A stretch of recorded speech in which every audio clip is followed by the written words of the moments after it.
اسم حضرتك؟ شريف الروبي، المتحدث الاعلامي لحركه شباب 6 ابريل جبهه المختطفين.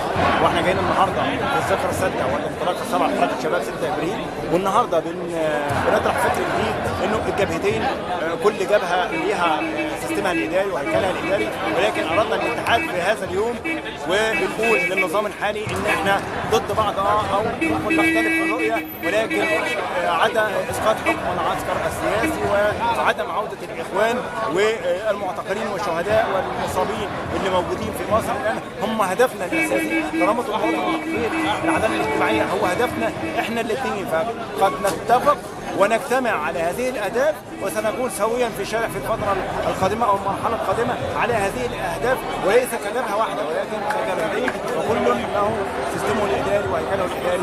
والنهارده بدا اليوم بوقفه عند بلجيكا، ثم وقفه عند السيد يوسف في ميدان الحلميه، واحد اتقتل في عهد الاخوان، واحد اتقتل في عهد عبد الفتاح السيسي، ثم مؤتمر حاشد جماهيري اعلامي في نقابه المحامين، ثم وقفه امام نقابه الصحفيين، معقل الحريات التي نامل ان تكون دائما لبراسا للحريات في لشباب الثوره ولكل معارض ضد الدكتاتور وضد نظام الظالم. تحبوا تقولوا ايه للنظام؟ يعني احنا ما بنعترفش بهذا النظام عشان نقول له حاجه، احنا بنقول انه هذا النظام هو نظام قمعي، نظام قاتل.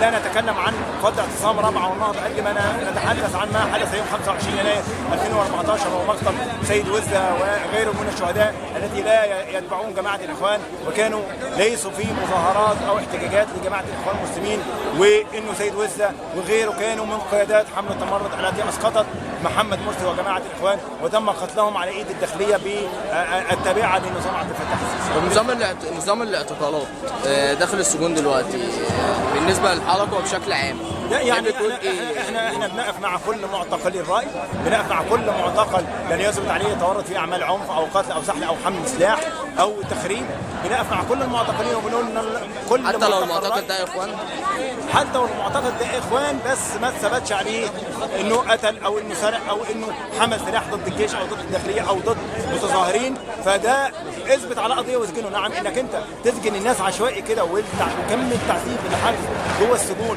بهذا الشكل العشوائي، لا ده طبعا مرفوض. كم شهيد مات 6 ابريل في 7 سنين؟ نعم، كم شهيد مات من 6 ابريل وكم معتقل؟ لا هو المعتقلين يعني هقول لك كم معتقل، ده سؤال ما ينفعش تسال لانه كل شويه في ناس بتعتقل وناس بتطلع. نعم، احنا عندنا في الوقت الحالي لا يقل عن 8 أو 10 شهداء في المحافظات وفي القاهره من شباب 6 ابريل، ولكن انت النهارده احنا مش عايزين نعمل فرق ما بين من 6 ابريل ومين مات من الشعب المصري، لان احنا جزء من الشعب المصري واحنا شباب من شباب الشعب المصري، فكل اللي ماتوا بغض النظر مين هم وانتمائهم هم تابعين للثوره المصريه. والثوره، طب الثوره تفتكر ان الثوره لسه في ثوره ثانيه؟ الثوره مستمره طول ما العداله وطول ما الفقير مش لاقي ياكل وطول ما الراجل الغلبان مش لاقي يعلم ولاده ولا لاقي عمل، الثوره مستمره في الشارع. شكرا يا استاذ.